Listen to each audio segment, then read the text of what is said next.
WTF, the Blue Bridge is closed for 4 months. Whose idea was this anyway? Don't look at me. Look at the governor of Kentucky.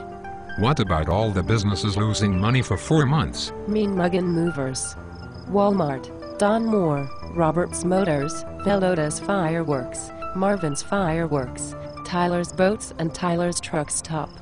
Yeah, don't forget the Holiday Drive-In and Rio Subways and She Bangs Dog Store in Rio. That's gotta suck. A lot of money in Indiana will be wasted driving the extra 18 miles, and money will be lost in Owensboro cause people will shop in Newburgh and Evansville. Yeah, you're right. Let's go to facebook.com and search for a page called Keep One Lane Open to the Kentucky Blue Bridge. Yes, that guy Randy Wongler who owns Mean Muggin' Movers is mad about driving an extra 72 miles a day to make 3 trips a day across that new bridge. They say 8,000 cars a day cross the old bridge. Wow, that's a lot of pissed off people. I know. Keep one lane open and make all the big trucks obey the law and use the Natra Bridge.